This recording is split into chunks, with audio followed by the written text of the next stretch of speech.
네, 반갑습니다. 오늘은 좀 처음 뵙는 얼굴도 많이 있네요. 네, 참 주님 안에서 반갑습니다. 자, 오늘 우리 대림절 넷째 주일입니다. 이제 마지막 하나의 하얀색 초는 우리 성탄절에 켜게 되겠지요. 오늘 이 마지막 주일은 우리 예수님의 탄생을 전하고 있습니다. 근데 여러분, 예수님의 탄생하면 여러분이 머릿속에 떠올리는 이미지들이 있지요.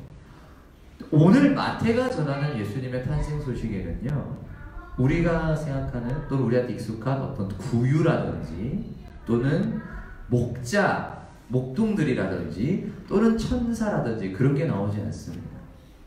누가복음은 하늘에서 천사가 노래하고 예수님은 구유에 누워있고 목동들이 오고 이런 얘기가 있는데 마태복음은 그런 얘기가 없어요. 마태가 전하는 예수님의 탄생 이야기는 누가처럼 이렇게 장면을, 그림을 우리에게 보여주는 것이 아니라 그분이 누구인지 마치 서류로 심사하듯이 그렇게 우리에게 예수님에게 집중하게 합니다. 그래서 마태는요, 이 태어난 아기가 누구인가를 얘기할 때 뭐 하늘의 천사가 이런 얘기를 하는 게 아니라 그분의 족보에 대해 얘기합니다. 가족관계 증명서를 떼와라, 예수 이런 사람이다, 이걸 지금 스펙을 보여주겠다는 거예요. 먼저 족보 얘기부터 하는데요, 성경을 잘 모르는 분들은 이 신약 성경의 딱 첫 페이지부터 나오는 이 족보 얘기에서 먼저 당황하게 되는 걸 제가 많이 봤습니다.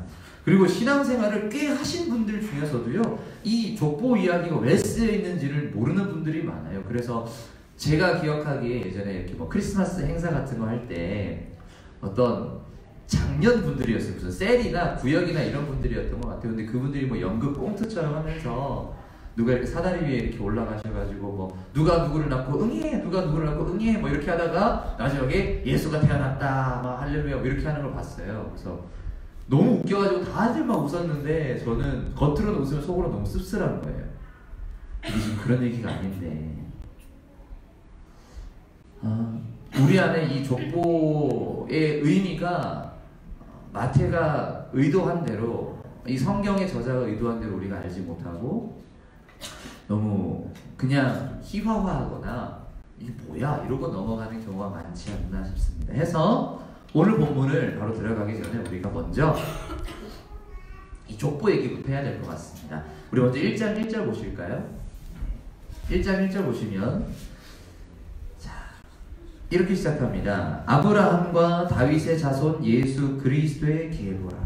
여러분, 사실 이 한 절이면 다 끝난 겁니다. 성경을 모르는 사람들은 뭐 그런가 보다 하고 바로 넘어가겠죠. 근데 여러분, 이 한 절 안에 모든 게 다 들어있어요. 이 한 절 안에 구약 성경이 다 들어있는 겁니다. 그래서 마태복음이 제일 먼저 나오는 거예요. 마가복음이 제일 먼저 쓰여졌지만 복음서 중에, 그리고 신약 성경 중에는 데살로니가 전서가 가장 먼저 쓰여졌습니다. AD 50년경. 이건 AD 한 70년경에 쓰여진, 나중에 쓰여진 책이지만 왜 제일 먼저 있느냐? 구약 성경과 신약 성경을 연결해 주기 때문에 제일 앞에 있는 거예요.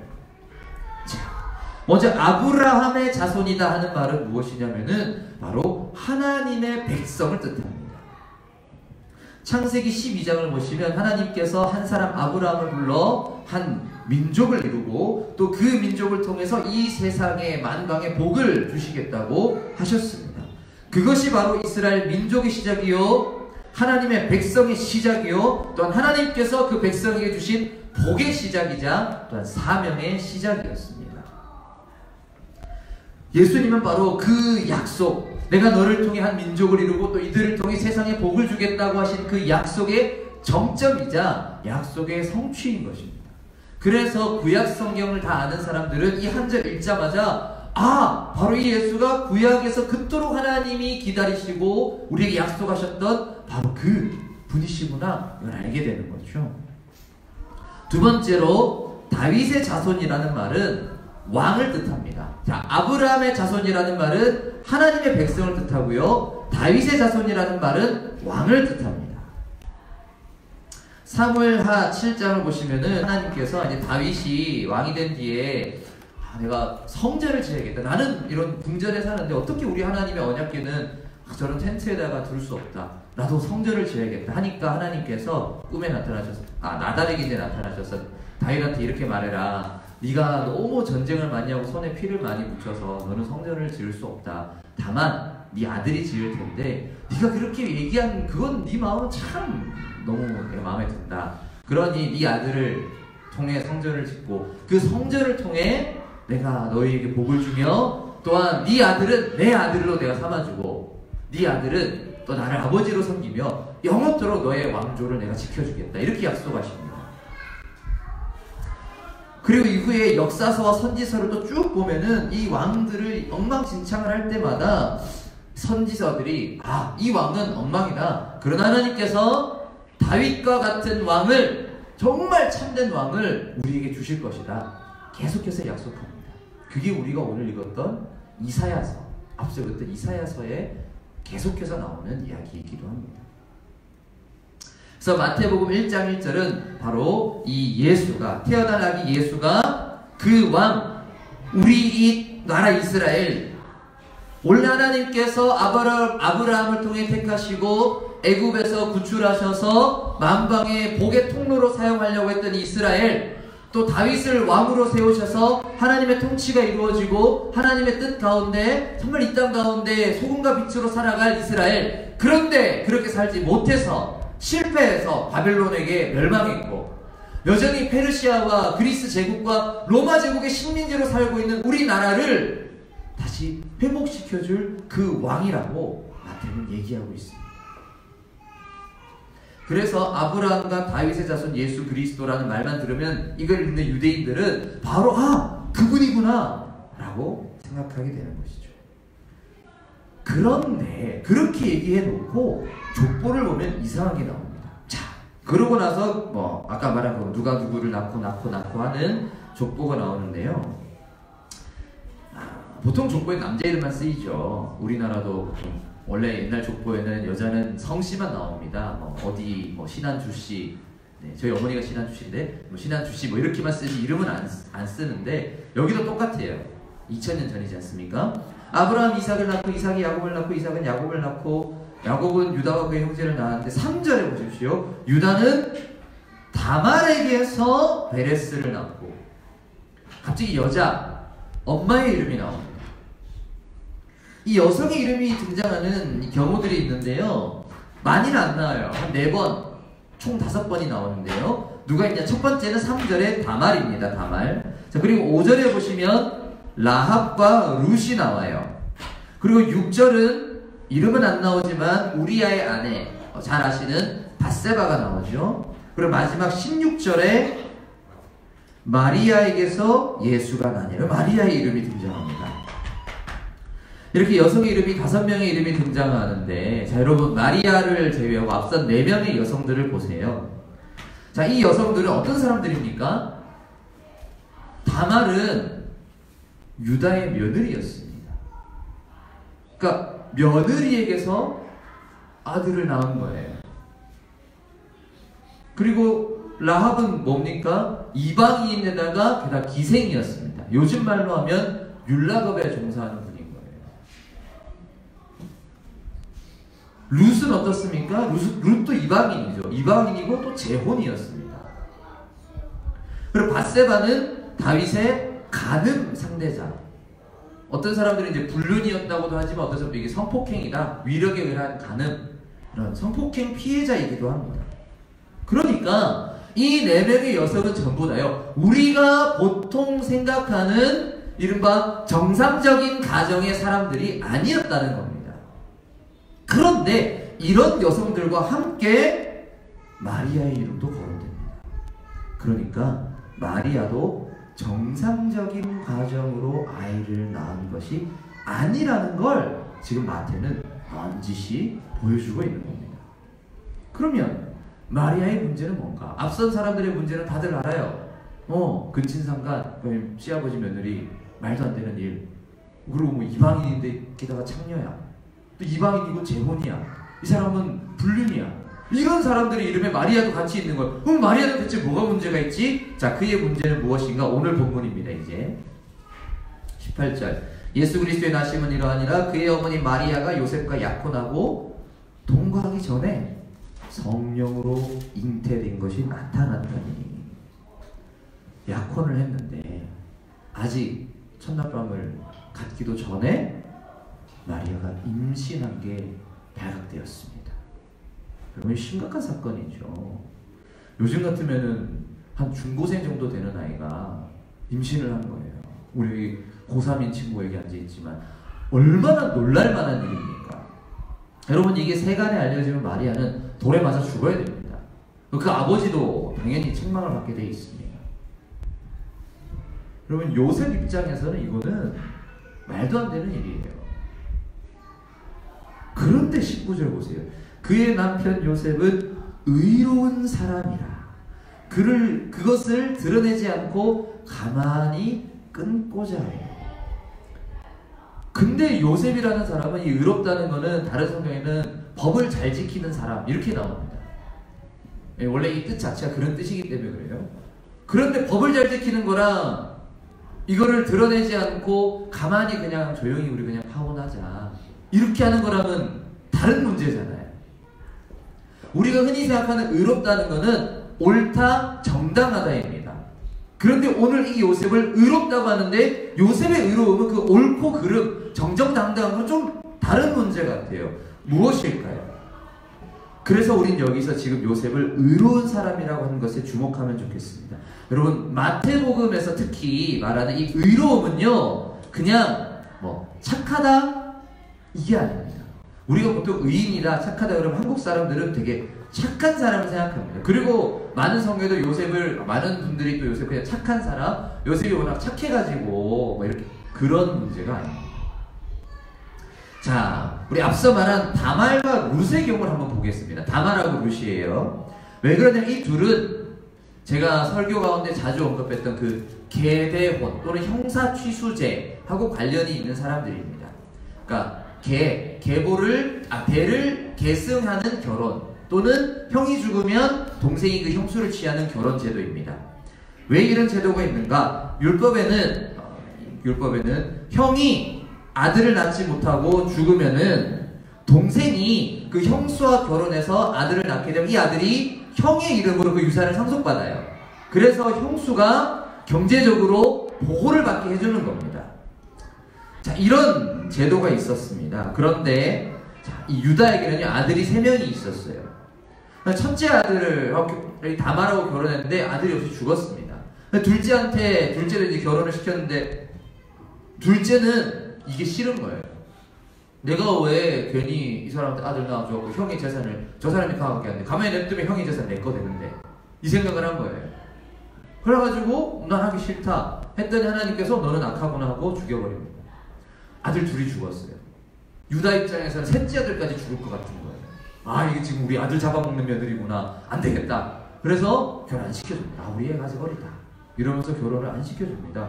근데 이제 다말이 보니까 분명히 저 사람이 지금 셋째가 이제 컸는데 결혼 안 시켜줘요. 그래서 다말이 보기에 이거 나한테 이거 자식을 안 줄라는 모양인갑다 해서 다말이 어떻게 하느냐, 아버지가 어디 여행 가신다, 시아버지가 어디 여행 간다는 얘기를 듣고 그 여행지에 어느 이제 율락업소의 종사자로 이렇게 변장을 하고 있다가 시아버지를 만나서 동침합니다. 그러고 나서 시간이 지나 다말이 임신한 것이 드러납니다. 마치 오늘 마리아처럼 말이죠. 3달쯤 지난 사람들이 아이고 당신네 며느리 임신했습니다. 뭐 결혼도 안 하면 어찌 그런 일이 있습니까? 하니까 유다가 당장 끌어내서 불에 태워 죽여라 이럽니다. 그때 다말이 잠시만요, 애기 아버지 증표가 있는데 이게 애기 아버지거든요 하고 딱 봤는데 유다가 보니까 내 거예요. 내 물건입니다. 아하, 그때 그 일이구나. 근데 그러면서 그때 유다가 하는 말이 뭐냐, 내버려둬라, 불태우지 마라, 그는 나보다 옳도다 라고. 그가 나보다 옳다, 다시 말해 그가 나보다 의롭다고 말합니다. 여기서 말하는 의롭다는 것은요, 단순히 착한 것을 말하는 게 아니라 1차적으로 옳은 것입니다. 아까 다른 번역에 요셉은 의로운 사람이다가 법을 잘 지키는 사람이라 그랬잖아요. 의롭다라는 것은요, 옳은 것입니다. 마땅한 일, 그렇게 해야 되는 일을 하는 것. 어기지 않는 거예요. 율법에 나와 있는 말씀을 지키는 겁니다. 그게 의로운 겁니다. 그런데 그것만이 아닙니다. 또 다른 의미가 있으니 앞서 다말과 같이 예수님의 계보의 이름이 올라와 있는 룻의 경우를 또 보자면요, 룻도 또한 이 형사취수제로 결혼한 사람입니다. 룻은 이 형사취수제를 통해 결혼을 하고 아들을 낳는데 그 아들이 다윗의 할아버지가 돼요. 그러니까 룻이 다윗의 증조 할머니입니다. 그런데 이 이방 여인이고 이미 한번 결혼했던 룻은 어떻게 이 다윗의 계보, 왕의 계보에 증조 할머니로 이름이 올라오는가? 보아스가 받아줘서 그렇습니다. 보아스가 그래 결혼하자 해서 그렇죠. 그런데 룻은 어떻게 보아스를 만나게 됐나요? 시어머니인 나오미를 버리지 않고 끝까지 함께했기 때문입니다. 유대인인 시어머니가 자기 동네 모압 땅, 이방인 땅으로 왔어요. 와가지고 거기서 이제 며느리를 보고 살았는데 남편 죽고 아들 둘 다 죽고 이방 며느리 둘하고 어머니 여자 셋만 남았습니다. 요즘 같으면 여자도 일을 하지만 당시에는 여성은 경제생활을 할 수 없었어요. 할 수 있는 거라고는 남의 집에 들어가서 애를 낳아주거나 그 외에는 할 수 있는 게 없었습니다. 근데 이제 엄마는 늙었으니까 장성한 아들이 있을 정도면 더 아들을 낳을 수 없으니까 나오미 입장에서는 이미 인생이 끝난 거예요. 그런 상황에서 나오면 난 그냥 돌아가서 죽어야겠다. 차라리 고향 가서 죽어야겠다 하고 돌아간다고 하니까 며느리도 울면서 안 됩니다. 어머니 같이 가입시다 하는데 아니다. 너는 아직 창창하다. 너는 그래도 나가서 살아라. 막 얘기를 하니까 못 이겨서 그 며느리 하나는 가는데 룻은 아닙니다. 어머니. 죽어도 같이 죽읍시다. 나 절대 어머니 못 버립니다. 같이 갑시다 하고 따라옵니다. 그렇게 룻이 따라왔기 때문에 룻이 또한 보아스를 만날 수가 있었죠. 여러분, 이것이 바로 의의 다른 얼굴입니다. 바로 긍휼과 사랑입니다. 이거를 히브리어로 뭐라 그러냐면은 헤세드라고 합니다. 헤세드. 타인을 불쌍히 여기며 호의를 베푸는 것. 영어로는 favor라고 하죠. 호의를 베푸는 것. 그것이 바로 은혜입니다. 그리고 이 은혜가 의의 다른 얼굴입니다. 오늘 요셉은요, 바로 그런 사람이었어요. 그런 의로운 사람이었습니다. 단순히 정정당당하기만 해서 결혼도 하기 전에 임신을 했어, 너 고발할 거야, 이런 정정당당함 뿐만 아니라 율법을 따르는 사람, 단순히 법을 문자 그대로 지키는 게 아니라 이 율법, 하나님의 율법이 왜 있는가? 서로 사랑하며 살라고, 은혜를 베풀려고 이 율법이 있구나, 이것을 알았던 긍휼과 사랑의 사람이었습니다. 여러분, 만약 예수님이 성령으로 잉태됐지만 요셉이 만약 마리아를 너 같은 여자 필요 없어요 이러고 내쫓았거나, 또는 마리아가 있다 얘가 내 결혼도 하기 전에 그랬다 소문을 자기가 막 퍼뜨려 버렸으면은 마리아도 예수님도 어쩌면 무사하지 못했겠죠. 다른 사람을 통해 또 예수님 태어났을 겁니다. 그러나 20절입니다. 이 일을 생각할 때 주의 사자가 현몽하여 이르되 다윗의 자손 요셉아 네 아내 마리아 데려오기를 무서워 말라. 그에게 잉태된 자는 성령으로 된 것이라. 이 일을 생각할 때 안 그렇겠습니까? 요셉 입장에서 이 일을 생각을 어떻게 안 하겠어? 이거 어떻게 해야 되지? 어떻게 해야 되지? 이 여자랑 결혼할 수는 없는데 다른 남자의 얘기를 듣는 것 같으니까. 그렇다고 또 마리아 보니까 사람이 이상한 사람 같지도 않고 얘를 갖다 그냥 그렇게 막 돌에 죽일 수는 없고 가만히 끊어야 되니까 또 어떻게 하면 좋나 어떻게 하면 좋나 생각하고 있을 때에 천사가 나타나서 요셉에게 말하는데 뭐라고 부릅니까? 다윗의 자손 요셉아. 천사가 말하는 이 요셉의 정체성은요, 다윗의 자손입니다. 그러니까 지금 이 사건은 단순히 이게 지금 내 자식이냐 어느 놈 자식이냐 지금 DNA 검사해볼까 지금 이 얘기가 아니에요. 다윗의 계보, 구약에서부터 지금까지 기다려온 참된 왕에 대한 이야기입니다. 그리고 21절입니다. 아들을 낳으리니 이름은 예수로 하라. 이는 그가 자기 백성을 그들의 죄에서 구원할 자이심이라 하니라. 예수는요, 이게 지금 이 구약 신약 성경은 그리스어로 쓰여져 있잖아요. 그리스어로 예수라고 적어놨는데 이 히브리어 발음으로는 여호수아입니다.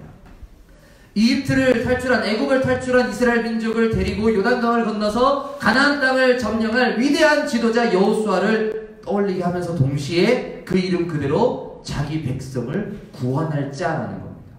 그리고 22절입니다. 이 모든 일이 된 것은 주께서 선지자로 하신 말씀을 이루려 하시니 이르시되. 자, 이러면서 또 다른 한 가지 예언, 구약의 여호수아를 생각나게 하면서 또 한 가지 예언을 연결시키는데 그게 뭐냐? 23절. 보라, 처녀가 잉태하여 아들을 낳을 것이요 그 이름을 임마누엘이라.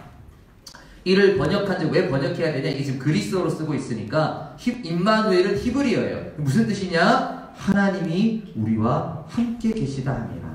그 유명한 임마누엘의 예언입니다. 혹시 지금 히터가 켜져 있나요? 네, 꺼야 되지 않을까요 이제? 네.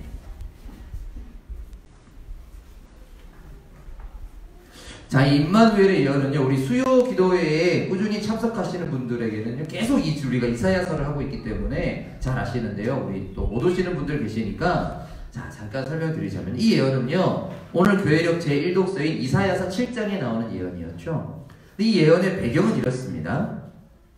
당시에 강대국인 아시리아가 있었습니다. 근데 아시리아가 너무 많은 나라들에게 너무 많은 조공을 강요하니까 북이스라엘은 그게 너무 싫어서 아람, 지금의 이제 시리아입니다. 시리아와 이제 동맹을 맺고 반아수르 동맹을 이제 매질을 하는데 남유다는 여전히 친아수르인 거예요. 그래서 북이스라엘과 이 시리아, 아람이 동맹을 맺고 남유다를 먼저 치려고 합니다. 아, 너가 아수르랑 관계 끊어라. 우리랑 동맹 맺고 아수르랑 전쟁하자. 이거 하려고 이제 착 쳐들어오는데 당시의 유다 왕인 아하스는 너무 무서웠습니다. 막 두려웠어요. 아이고, 이스라엘이 아람하고 연맹 쳐들어오는데 어쩌면 좋노. 아수르 너무 무서운데 아수르랑 연을 끊고 여기 붙자니 아수르가 무섭고, 또 아수르랑 계속 붙어있자니 지금 당장 쳐들어오는 얘네가 무섭고, 내가 어찌해야 되나 이러고 있는 상황이었습니다. 그러면서 그래도 아수르가 더 낫지 않나 하고 아수르에게 도움을 청하려 할 때에 선지자 이사야가 말하기를, 왕이시여 두려워하지 말고 하나님을 의지하십시오. 아수르든 뭐든 아무것도 의지하지 말고 딱 하나님 앞에 기도하십시오. 하나님이 이번에 도와주실 겁니다. 하는데 아하스가 그걸 어떻게 믿냐? 눈에 보이지도 않는데. 네 같으면 야 당장 지금 전쟁 나게 생겼는데 니는 기도는 하고 앉아있겠냐? 아하스는 믿지는 않습니다. 그래서 이사야가 하는 말, 그러면 하나님께 징조를 하나 구하십시오. 하나님 진짜 하나님 구해주실 것 같으면 옛날에 기드온이 했듯이 양털이 됐건 뭐가 됐건 나한테 좀 믿음을 징조를 주십시오. 달라고 기도하십시오. 하는데 아하스가 하는 말이 뭐냐? 아유, 내가 어찌 감히 하나님께 그런 징조를 구합니까? 이런 말을, 여러분, 이게 믿음 좋아 보이지만 아니에요. 아까 우리 읽었던 이사야 7장에 아하스가 합니다. 내가 어떻게 감히 하나님께 징조를 구하겠습니까? 하나님이 하시려면 하시겠지요. 내가 만났고 뭐 징조 같은 걸 구합니까? 되게 믿음 좋아 보이지만 아닙니다. 믿음 없는 소리예요. 왜? 아하스는 이미 마음을 먹었거든요. 아수르한테 도움을 청할 마음을 먹었기 때문에 하나님한테 징조를 안 구하는 겁니다. 많은 경우에 저한테 성도님들이 와서 상담을 할 때가 있어요. 근데 많은 경우에 상담을 하면서 제가 이렇게 하다 보면 보이는 게 이미 자기 안에 자기 답이 있어요. 저한테 상담을 왜 하느냐? 자기 생각이 맞다고 제가 컨펌해 주기를 바라서 저한테 상담하러 올 때가 많습니다. 왜냐면 제가 아무리 말해도 제 말은 안 듣거든요. 그런 걸 우리가 이제 답정너라 그러죠. 답은 정해져 있어. 너는 대답만 하면 돼. 요즘에서 답정너라 그러는데 그런 사람이 많아요. 그럼 제가 얘기를 하다가 그냥 포기를 합니다. 아, 예. 그렇죠. 기도해 보겠습니다. 기도해 봅시다. 이러고 그냥 끝내버려요. 지금 아하스가 그런 겁니다. 그러자 이사야가 하는 말. 보라, 하나님께서 당신이 아니라 하나님이 친히 징조를 너희에게 보이시니 처녀가 잉태하여 아들을 낳을 것이요 그 이름을 임마누엘이라 하리라. 그렇게 해서 네가 미워하는 두 왕을 칠 것이다. 그게 북이스라엘과 아람의 왕, 두 왕을 하나님께서 치실 것이다. 이 얘기를 이제 하는 게 이사야 7장입니다. 그런데 오늘 천사는 요셉에게, 야, 너 이 아들 낳는 거 겁내지 마. 괜찮아. 하나님께서 하시는 일이야. 그리고 이게 그 이사야에서 약속하셨던 그게 진짜 이루어지는 것이야 라고 하는 겁니다. 여러분, 이 임마누엘 예언의 1차적 의미는 아까 말한 그 전쟁, 북이스라엘 아람 동맹과의 전쟁에서 이 유다를 지켜주겠다라는 예언입니다. 그리고 더 나아가 이 예언의 최종적인 의미, 진짜 의미, 우리 눈에 가려져 있었지만 이제 드러난 정말 참된 의미는 무엇이냐? 임마누엘이라는 단어의 뜻 그대로 하나님께서 우리와 영원히 함께 하시겠다는 것입니다. 근데 여러분, 이게 사실은요, 생각해 보시면요, 굉장히 믿기 어려운 얘기입니다. 왜 그러냐면은 자, 보세요. 우리는 보통 교회에서 이런 얘기 막 들으셨는지 모르겠어요. 아, 처녀가 임신을 하다니. 그래서 동정녀 탄생. 이게 굉장히 중요하다. 무조건 믿어라. 하나님은 뭐 기적을 행하신다. 뭐 이런 식으로 말하는데 그게 중요한 게 아닙니다. 원래 사도신경에서 이 동정녀 마리아에게 나중에 되게 중요하거든요. 근데 왜 중요하냐? 이거는 처녀에게서 이게 강조되는 게 아니라 오히려 그분이 진짜 사람이었다는 것을 강조하는 것입니다. 초대교회 때는요, 그게 지금 마리아가 진짜 처녀냐 아니냐 이건 전혀 논쟁의 대상이 아니었어요. 별로 중요하지 않았습니다. 중요한 건 뭐냐면은 우리의 구원자가, 우리를 구원하실 분이, 하나님의 아들이 어떻게 진짜로 잉태가 돼서 사람의 뱃속에 있다가 출생을 할 수가 있느냐, 어떻게 엄마 자궁 안에 있다가 나와가지고 탯줄 달고 태어나가지고 어떻게 하나님의 아들이 그럴 수가 있냐, 하늘에서 구름 타고 내려와야지, 이렇게 생각한 거예요, 초대교회 때 사람들은. 어떻게 이 애기가, 예를 들어서 우리 지금 재웅이 또는 뭐 우성이 이렇게 막 지금 막 장난치고 예배 시간인데 막 시끄럽게 떠드는 이런 애가 어떻게 우리 구원자라고요?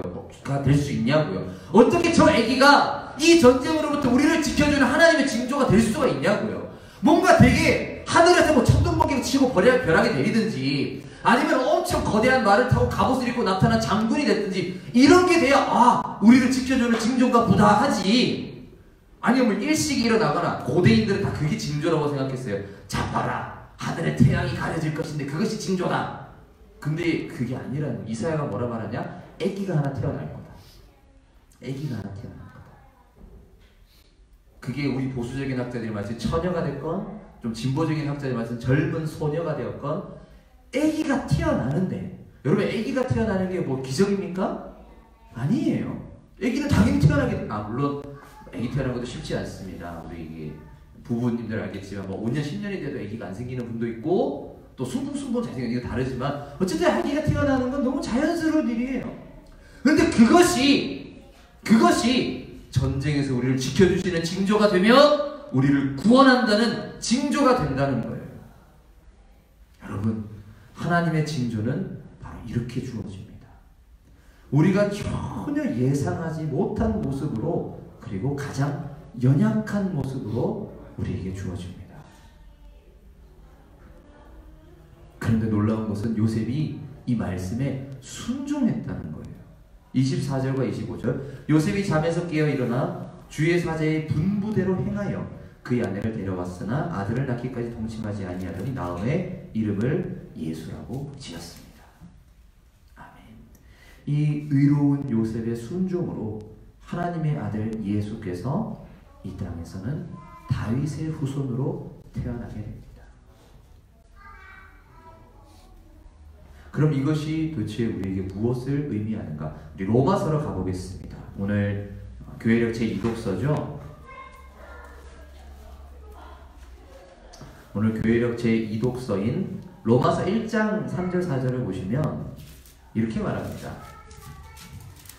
로마서 1장에서 1장은 복음이 무엇인가를 설명해주는 매우 중요한 챕터인데요.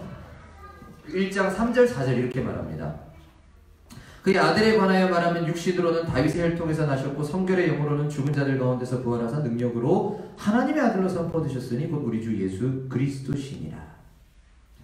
오늘 시작하면서 누가복음은 예수님의 탄생의 그림을 그려주는데 마태는 예수님의 족보를 당해서 예수님의 정체성을 이야기한다고 했죠. 예수님의 정체성이 뭐냐? 오늘 이 본문과 또 오늘 교회력 본문들이 이야기해주는 예수님의 정체성이 무엇이냐? 그것은 바로 다윗의 아들이면서 동시에 하나님의 아들이라는 것입니다. 예수님의 정체성은 다윗의 아들이면서 동시에 하나님의 아들입니다. 족보에서, 예수님의 족보에서 아주 예외적이고 굉장히 비정상적인 결혼 관계로 언급된 여인들처럼 정말 예외적인 방식으로 다윗의 가문에 접붙여지고 또 좀 비정상적인, 사실 마리아도 정상이라고 볼 수는 없잖아요. 결혼도 안 하고 동거도 안 했는데 어떻게 아기가 생깁니까? 근데 그런 결혼 관계로 태어나신 예수님의 탄생, 이 자체가 바로 그 예수님의 이 탄생 이야기 자체가 예수님의 정체성을 보여주는 거예요. 이 이중적인 정체성을 가지고 있는 우리 예수 그리스도 안에 바로 우리의 죄에도 불구하고 우리를 찾아오시는 하나님의 은혜가 예수님의 탄생 안에 보여지고 있는 것입니다. 예수님의 이름이 뜻이 무엇입니까? 자기 백성을 저희 죄에서 구원할 자입니다. 여호수아란 이름이 뜻이 뭐냐? 호세아, 이게 구원이에요. 여는 야훼, 하나님이죠. 하나님이 우리 구원이다 이겁니다. 왜 하나님이 우리의 구원이 되시느냐? 바로 그분 안에 우리의 죄와 하나님의 은혜가 만나기 때문입니다. 이 여인들의 모습, 다말과 라합과 룻과 밧세바의 모습, 그것이 우리의 모습은 아닐까요? 여러분들은 다들 너무 깨끗하십니까?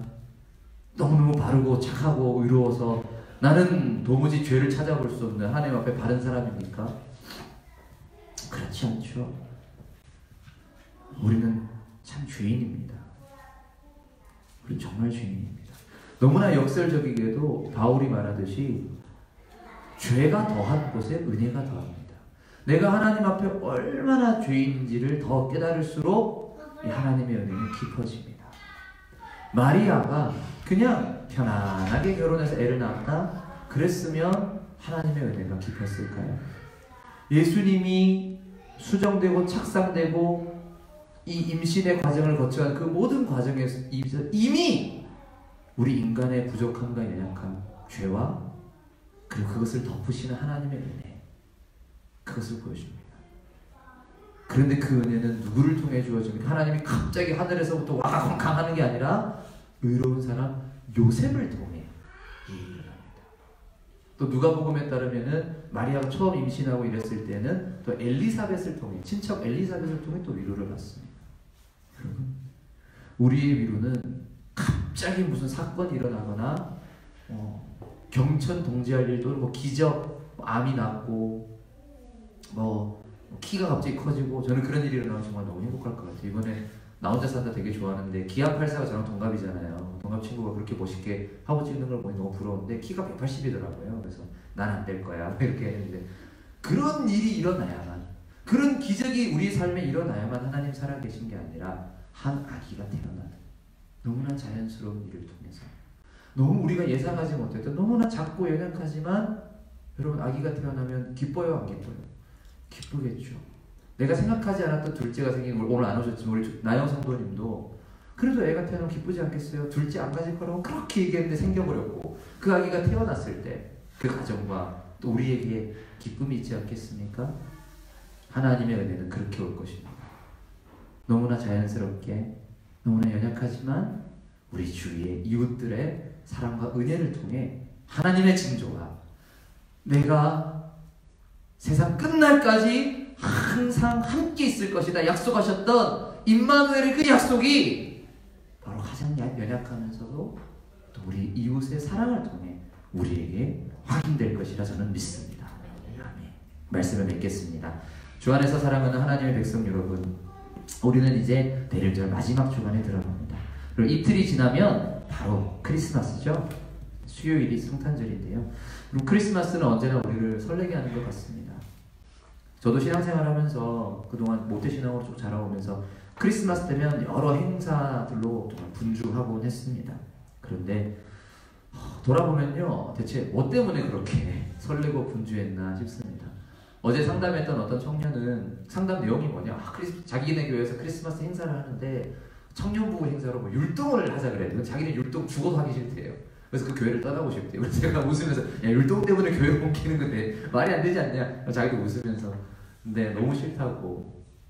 그러면서 이제 들어보면, 도대체 그게 뭐라고, 크리스마스 행사가 뭐라고 사람들이 이렇게 고생을 해야 되나 라는 생각이 듭니다. 여러분, 혹시 이 성탄절에 크리스마스에 우리가 놓치는 것이 있지는 않을까요? 바로 이 날이 대체 무슨 날인지, 누구에 대한 날인지, 이 날의 주인공이 누구인지를 우리가 놓치고 있었던 것은 아닐까요? 여러분, 크리스마스는요, 하나님의 약속이 그 아들 예수를 통해 이루어진 날입니다. 너의 자손을 통해 천하 만민에게 복을 주겠다라고 아브라함한테 약속하신 그 약속과 너의 자손을 통해 영원한 나라를 만들고 내가 지켜주겠다라고 다윗에게 약속하신 그 약속이 예수를 통해 이루어진 날입니다. 이 약속은 비록 눈에 보이는 방식으로 우리가 기대한 방식으로 진짜로 이스라엘이라는 그 현대 그 국가가 막 되는 걸로 이루어지진 않았지만 이 약속은 영적인 이스라엘인 우리 안에 지금도 흐르고 있고 지금도 이루어지고 있는 줄 믿습니다. 이 약속으로 부르심을 받은 저와 여러분에게 또한 이 약속을 믿고 또 이 약속을 따라 순종하며 살기를 원하는 저와 여러분에게 오늘 로마서 1장 7절 말씀처럼 하나님 우리 아버지와 주 예수 그리스도로부터 은혜와 평강이 가득하기를 우리 주님의 이름으로 축원합니다. 아멘. 기도하겠습니다.